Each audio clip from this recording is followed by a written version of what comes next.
Nengo mar stima, osuru kod omenda manok ma ichwalo ne sekta ma thieth moko kuom midhiero mamedo kwan mar jotuo ma wito ngimagi nikech onge mar masinde machwalo muya e ute thieth ma pacho kae.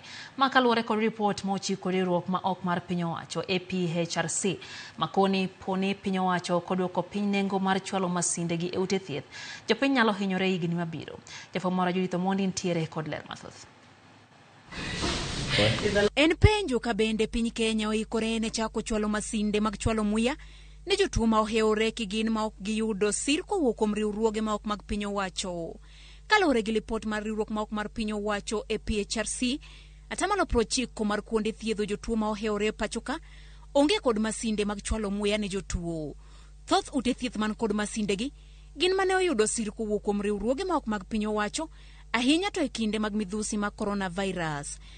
Utapata county zingine, kwa mfano utapata level 3 ina capacity kushinda level 4. Kwa hivyo county zote zina matatizo na lile jambo ambalo nafikiri inji nafaa kuongelea ni kwamba ikiwa kwa mfano kuna county moja ikiwa unapeleka watu katika referral hospitals na zile referrals zimejaa, inamaanisha kwamba pale chini pia kuna upungufu wa kuweza kushughulikia mambo ambayo sio lazima yafika katika referral. E kinde ma piny Kenya ikore ne chako siro chenro mag thieth ma ok giyudo sir moro amora kochopo higa mar 2030, penjo wuok ka bende ikruok oseket makare ahinya to bugo kwan mar masinde ma ichiwogo muya ne jotuo.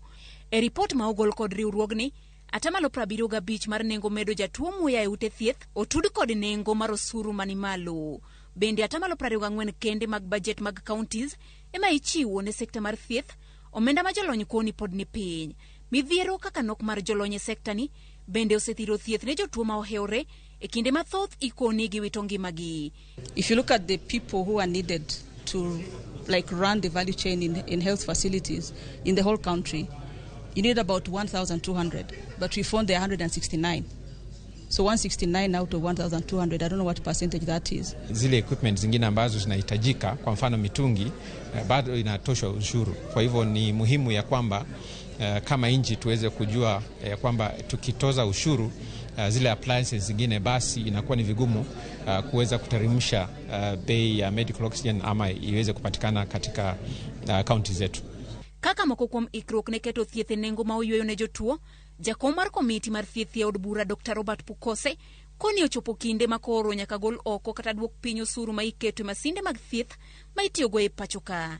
Vaccines are tax exempt, but when it comes to medicines, drugs, I think they are taxable, and therefore that makes it a little bit expensive, and I think that's an area that needs to be explored and debated so that we see what is it that can be done exempt and what is it that can be done zero rating within those areas. E kinde ma twak dhi nyime wi paro mar chik masiro choko mar osuru e pacho ka, jodito e sekta mar thieth dwaro mondo mi rango osuru mabiro mulo gige thieth. Judith Omondi, Ramogi TV.